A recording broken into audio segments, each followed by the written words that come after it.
heard that in the debate. Not true. Again, she's taking this out of context. That said, Tuesday's debate now, as we know, in the rearview mirror. We've been talking about all the post-debate analysis and breaking moments, and some more, as I was just referring to, some more headlines today. Former President Trump says there will not be a third debate. Now, whether that changes based on what Harris says, we'll see. But former President Trump is also on the campaign trail in battleground states. Trump is in Tucson, Arizona, set to speak now in less than an hour. He's supposed to go on around 5 o'clock. We'll see how that goes. Sometimes he'll stick to the schedule. Sometimes he'll come on a little bit late. But he'll talk about the economy, the soaring cost of living, and presumably the border crisis as well. With that, let's go to our national correspondent, Mike Carter, who is in Arizona before Trump's comments there. Mike, getting his airline miles in there, certainly crisscrossing the United States, coming from Pennsylvania. Now you're in Arizona, where it's a nice 103 degrees. When I was there last week, it's 110. So you're a little bit lucky. Mike, take it away. Well, it's funny you say that, John, because Carrie Lake just spoke here. Of course, Carrie Lake running for Senate here in Arizona. She just got on stage and said, look, people talk about, Kamala Harris talks about people leaving rallies. They're not enthused at these rallies. Well, only at a Trump rally will you see people wait in line for 24 hours in 106-degree heat. And I got a raucous standing ovation here at the Trump rally. We're at the Music Hall here in Tucson. Well, John, we're here with some Trump supporters.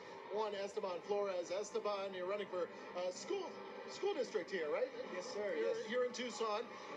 We want to talk today. Look, Donald Trump is in town. He's going to talk about the economy. He's going to talk about rising home rising home costs here in Tucson. But another thing that Donald Trump and his campaign have mentioned is you're seeing a lot more Latinos gravitate over to the Republican Party now that Donald Trump is the head of it. Why is that happening?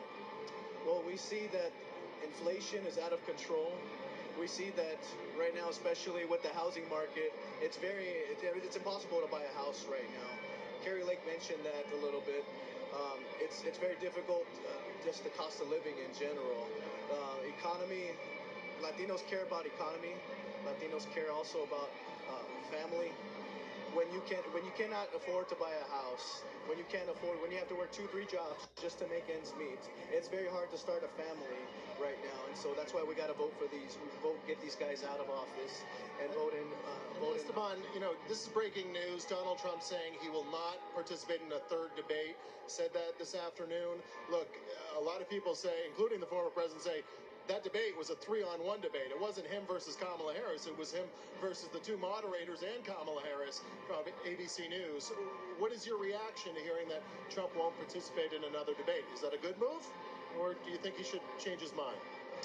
Well, look, I think the American people realize already what they have in Trump, that they have 4 years of a wealthy, prosperous economy. They have 4 years of a Biden-Harris failure and super inflation going on.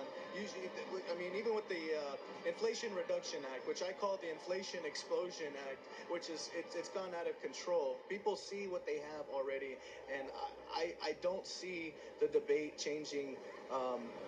Many supporters are already flocking to Trump, including myself. See, my family and we were raised in a democratic facility, democratic values, but all of us, including myself, we're coming over to Trump because we see that the Biden-Harris administration there's been such an attack and war on the family, such an attack on... And that's why you're running for school board, to try to change those things. Real quick, you got 10 seconds. Make your pitch to America. Exactly.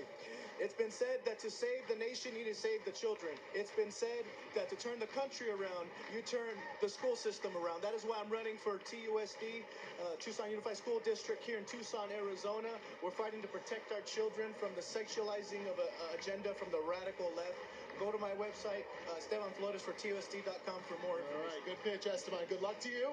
And obviously, everything you just said, running for school board, sentiment shared by a lot of Republicans, including the former president, who, John, will be taking the stage just about an hour from now. I'll send it back to you. All right, Mike Carter, getting the pulse of the people. And some of those school board meetings are some of the most contentious meetings in the United States, as we've been seeing really over the last couple of years. Mike, Appreciate it. And I also admire you for keeping your blazer on despite the 100+ degree temperatures. You're a better man than me, my friend. All right, joining me now to talk more about these issues. Also, I want to get their opinion about what Kamala Harris was just saying, presuming they heard it. Former Trump campaign aide and author of Wicked Games, Rick Gates, and also conservative columnist at Newsweek, Matt Foldy. Gentlemen, good to see you. Thanks for coming on. Rick, let's start with you. So Kamala Harris saying